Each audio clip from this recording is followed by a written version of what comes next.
আপনার এত বড় সাহস, আপনি সামান্য একটা কাজের মহিলার জন্য আপনি আমাকে থাপ্পড় মেরেছেন। থাপ্পড়টা অনেক আস্তে হয়ে গেছে, আরো জোরে মারা উচিত ছিল। এই মহিলাটা কে এটা জানার পর আপনি এখানে দাঁড়ানোর সাহসই পাবেন না। Shut up! সামান্য একটা কাজের মহিলার জন্য আপনি আমার গায়ে হাত তুলেছেন, আমাকে থাপ্পড় মেরেছেন, আবার বলতেছেন যে উনার পরিচয় জানেন, আমি এখানে থাকতে পারবো না।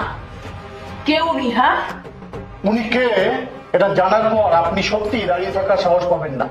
উনি হচ্ছে আশা গ্রুপ অফ ইন্ডাস্ট্রিজের মালিক আশা ইসলাম। উনি আমার মা। ও মাই গড, উনি আপনার মা?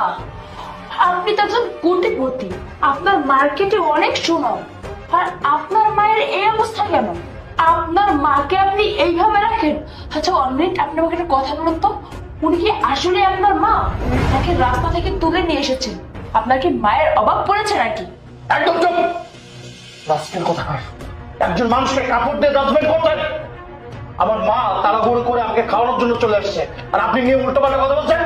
আমি সিসি ক্যামেরায় সবকিছু দেখেছি আপনি আমার মায়ের সঙ্গে কি ধরনের আচরণ করেছেন। আপনাকে লাস্ট বারের মতো একটা সুযোগ দিচ্ছি, আপনি আমার মায়ের কাছে ক্ষমা চাইবেন। ক্ষমা চাই। আমি মাপ চাবো? কখনোই না। শুনুন, আপনার সাথে আমার 10 কোটি টাকা বাজেটের একটা ডিল আছে, আমি ওইটা নিয়ে কথা বলতে এসেছি। এই যে ফাইল, এই ফাইলে সব কাগজপত্র রেডি আছে, আমার ম্যানেজার আপনাকে বুঝিয়ে দিবে। চলুন। আমি আপনার সঙ্গে ডিলটা করতাম, আপনার কাগজপত্র পেপার সবকিছু দেখেছি, সবকিছু ঠিক ছিল, শুধু অপেক্ষা ছিল একটা সাইনের, আর সেই সাইনটা হচ্ছে আমার মায়ের। আমি মায়ের জন্য অপেক্ষা করছিলাম, কিন্তু আপনি যে কাজটা করছেন ডিল তো দূরের কথা, আপনার সঙ্গে কথা বলতে আমার রুচিতে পাচ্ছে, সুতরাং আমি ডিলটা করতে পারছি না। I am so sorry. আপনি এখান থেকে বের হয়ে গেলে আমি খুশি হব। সরি? আপনি বের হয়ে যেতে কাকে বলছেন? আপনি হয়তো ভুলে যাচ্ছেন যে এটা একটা 10 কোটি টাকার ডিল। আপনি যদি এই ডিলটা করতে রাজি না হন, তাহলে আপনার কত কোটি টাকা লস হবে হিসেব আছে তো আপনার? কতই লস হবে? 1 কোটি, 10 কোটি, 50 কোটি, 100 কোটি, 1000 কোটি, যতই লস হোক না কেন আমার মায়ের সম্মান থেকে সেটা বড় না, বুঝতে পারছেন? সো আমি আপনার সঙ্গে ডিলটা করতে পারছি না। Get out! স্যার, ম্যাডাম যাবে কিনা আমি জানি না, তবে আমি আর ম্যাডামের সাথে কাজ করব না। ম্যাডাম, এত অহংকার করা ভালো না। আর আপনার সাথে যদি আমি কাজ করি, আমার রাস্তায় ভিক্ষা করে খেতে হবে। আপনি থাকেন আপনার কাজ নিয়ে, আমি যাচ্ছি। ফালতু কোথাকার!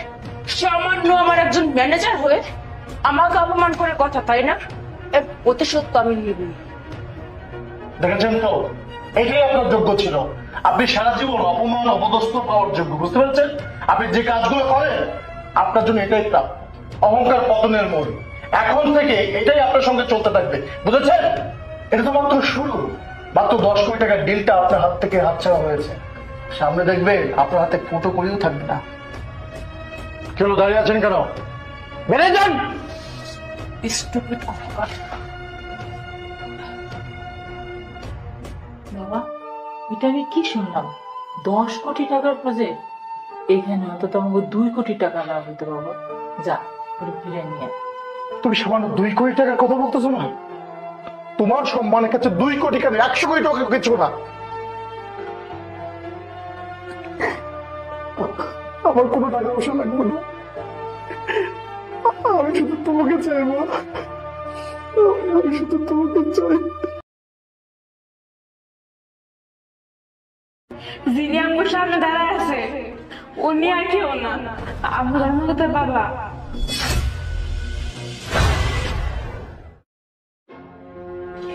ম্যাডাম, ম্যাডাম আমার কত টাকা ভিক্ষা দিয়ে যাবেন?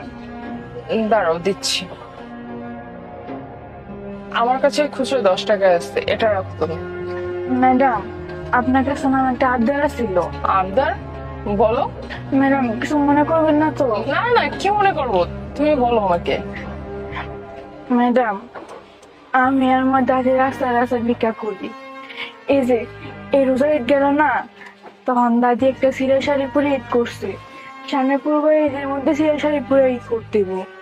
আপনার তো অনেক বড় লোক, আপনাকে তো অনেক শাড়ি আছে, ওই জায়গা থেকে একটা শাড়ি আমার দিয়ে দেন, আমি আমার দাদি দিব, দাদি দেখলে অনেক খুশি হইব। আচ্ছা শোনো, আমি তো বাইরে গিয়েছিলাম, আমার সাথে তখন কোনো শাড়ি নেই। তুমি একটা কাজ করো, তুমি এই টাকাটা রাখো, তোমার দাদিকে শাড়ি কিনে দিও। না না ম্যাডাম, আমার টাকার প্রতি কোনো লোভ নাই। আপনি আপনার একটা পুরান শাড়ি আমার দিন, তাতেই চুপ। বোন, প্লেট দে আর ওইটা দে, আমি ভিক্ষা করতে যাই আর তুই গোসল কইরা স্কুলে যা। কি হয়েছে এনে? না দাদি, তেমন কিছু হয় নাই। আসলে তুমি তো এই সিরা শাড়ি পরে ঈদ করছো, তাই আর কি ম্যাডামের কাছে তোমার লাগে শাড়ি চাইতেছিলাম। না রে বোন, আমার শাড়ি লাগবো না, এটা তো বেশি দিন হয় নাই, মাত্র 3-4 বছর হয়েছে। এই শাড়িতেই চলবো। আল্লাহ তোর ভালো করুন, আল্লাহ তোর ভালো করুন। আচ্ছা শোনো না, কোনো সমস্যা নাই, ও তো ঠিকই বলেছে।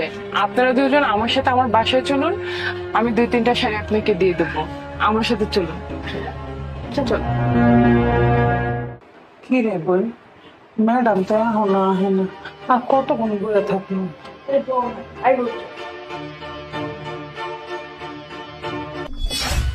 আরে বাবা, তুমি এই জায়গায়? আরে তোমরা তোমরা এই জায়গায় কি করতেছো?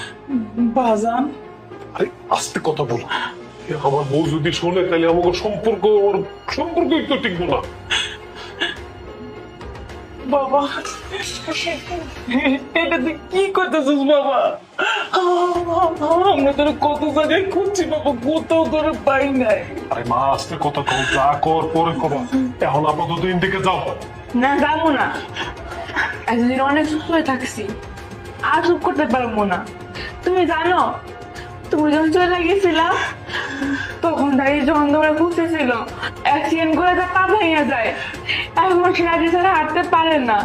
তুমি আমাকে একটু খোঁজ খবর নিলে না। আমরা খাইছি, বাড়িতে আছি নাকি মরে গেছি, তুমি কেমনে পারলে আব্বা? আরে কার হাত পা ভাঙলো সেটা আমার দেখার বিষয় না, তাড়াতাড়ি এখান থেকে যাও। আমার বউ যদি জানে তাহলে সংসার ভেঙে যাও, যাও কইতেছি। কি ব্যাপার মেয়ে, তুমি ওনাদের সাথে এভাবে ব্যবহার করতেছো কেন? আর তুমি না বাইরে যাচ্ছিলা? আমি তো বাইরেই যাচ্ছিলাম, এসব ফকিনিকে তুমি বাসায় ধরে আনছো কেন? 50 টাকা 100 টাকা দিয়ে দিতে, তাইলেই তো হয়ে যেত। এগুলো কোন ধরনের ব্যাপার? হ্যাঁ, আমি ওনাদেরকে ডেকে আনছি, তাই বলে তুমি অপমান করবা? তুমি এভাবে কেন কথা বলবো ওনাদের সাথে? তোমার এত বড় রাজপথটা দিছে কে? হ্যাঁ মাহি, সামান্য ভিক্ষুকের জন্য তুমি আমাকে হাত তুললা? কি ব্যাপার? কি ব্যাপার? এখানে কি হয়েছে? চিলাচিলিকে এমনি এমনি করতেছি বাবা। আমি দুটো অসহায় মানুষকে বাসায় নিয়ে আসছি পুরান জামা কাপড় দেওয়ার জন্য, কিন্তু মেয়ে ওনাদের সাথে এমন বাজে ব্যবহার করতেছে যা বলার বাহিরে। আচ্ছা জামাই, কি হয়েছে আমাকে বলো তো। বাবা, এই যে আপনার মেয়ে 2টা ফকিনি ধরে আছে, আমি নিষেধ করছি বাসায় আনার জন্য, এই জন্য আমাকে চর মারছে। থামেন আপনি, আর মিথ্যা কথা কইবেন না। আর কত মিথ্যা কথা কইবেন? মিথ্যা কথা কইতে কইতে তো আমার জীবন নষ্ট করে দিছে। স্যার, আমি আপনার কইতেছি, এই যে যিনি আমার সামনে দাঁড়ায় আছে উনি আর কেউ না, আমার জন্মদাতা বাবা। স্যার, আমার নাতি যা কইছে একদম ঠিক কইছে। ওই আমার পোলা, ওর মারে যে বিয়ে করে আমরাই করাইছি, কিন্তু ওর পছন্দ হয় নাই, তাই তো বাড়ি সাইডে চলে আইছে। আর তারপর থেকে আমরা অনেক জায়গায় খুঁজছি স্যার, ওরে আমরা কোথাও বাইরে খুঁজছি। আর স্যার, আমার এই বয়সে পোলার কামাই খাওয়ার কথা, অথচ তা আমগো কপালে জোটে নাই। আমি আর আমার নাতিন কি করবো, তাই ভিক্ষা করি। আমার নাতিন একবেলা ভিক্ষা করে, আরেক বেলা স্কুলে যায়। ও যখন স্কুলে যায় তখন আমি ভিক্ষা করি। আজকে ভিক্ষা করতে করতে আপনার মেয়ের লগে দেখা হয়ে গেল। আপনার মেয়ের কাছে আমার নাতিনে কাপড় চাইলো, আর আপনার মেয়ে আম করে এনে নিয়ে এলো।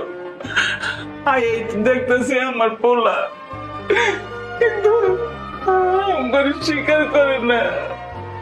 ও আচ্ছা, কি ব্যাপার মেয়ে? এই তো দেখছি উপরে ফিটফাট ভিতরে সদের গাট। আমি তো তোকে কতবার বলেছি তোর মা কই বাবা কই, তোদের বংশ পরিচয় কই। তুই তো বলেছিস তোর মা বাবা লন্ডনে থাকে। বাহ, এখন তো দেখছি তোর মা ভিক্ষা করে। এই ছোট লোকের বাচ্চা, তোর টাকা পয়সা লাগলে আমাকে বল। তোদের মতো ছোট লোকের বাচ্চারা বড় লোকের মেয়েকে ফাঁদে ফেলে এভাবেই বিয়ে করে। তোর মতো একটা ছেলে থাকতে তোর মা ভিক্ষা করে, তোর একটা মাসুম মেয়ে ভিক্ষা করে, সাথে আমার মেয়েটার জীবনটা নষ্ট করে দিল। লজ্জা করে না তোর? আরে না বাবা, ওরা মিথ্যা কথা বলছে, কোনো প্ল্যান করে আসছে আমাকে ফাঁসানোর জন্য। চুপ করো মেঘ, আর কত মিথ্যা বলবা? হ্যাঁ, এই মাসুম বাচ্চা কি মিথ্যা কথা বলতেছে? তুমি এইরকম, আমি যদি জানতাম কখনোই তোমাকে বিয়ে করতাম না। ছি, তুমি তোমার সবকিছু হাইড রেখে আমাকে ফাঁসাইছো। তোমার একটা স্ত্রী আছে, তোমার বাচ্চা আছে, তোমার বৃদ্ধ মা আছে, তাদেরকে তুমি আমার সামনে দাঁড়িয়ে অপমান করতেছো, আবার অস্বীকার করে যাচ্ছ। তুমি না জাস্ট আর একটাও মিথ্যা কথা বলবা না। আমার ভাবতেই অবাক লাগতেছে, আমি যাকে বিয়ে করছি, এতদিন সংসার করছি, সে কিনা একটা চিটার বাটপার। এই যে একটা মাসুম মেয়ে, দেখো ওর মুখের দিকে তাকিয়ে, ওকে দেখে তো আমারই মায়া লাগতেছে। আর তুমি জন্মদাতা পিতা, অথচ তোমার একবার ওর জন্য মায়া লাগতেছে না। কি সুন্দর ওকে অস্বীকার করে যাচ্ছ। তুমি কিনা ওদেরকে রাস্তায় ফেলে আসছো, একটা সামান্য কাপড়ের জন্য ওরা মানুষের দাঁড়ে দাঁড়ে ঘুরে বেড়াচ্ছে। আর তুমি ওদেরকে ফেলে তারপর এখানে এসে অট্টালিকায় বাস করতেছো। আরে এই বৃদ্ধ মাকে দেখো কত কষ্ট করতেছে। তোমার মতো সন্তান না থাকার চেয়ে না থাকা ভালো ছিল।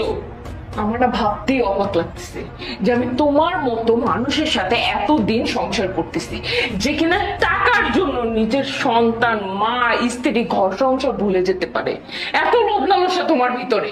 আরে 2 দিন পর যদি আমার অবস্থা খারাপ হয়, তুমি যে টাকার জন্য আমাকে ছুড়ে ফেলে দিবে না, তার কি গ্যারান্টি আছে? আমার ডিসিশন ফাইনাল, আমি তোমার সাথে আর সংসার করব না। তুমি এখন এই মুহূর্তে ওনাদেরকে নিয়ে আমার বাসা থেকে বেরিয়ে যাও, বেরিয়ে যাও বলছি।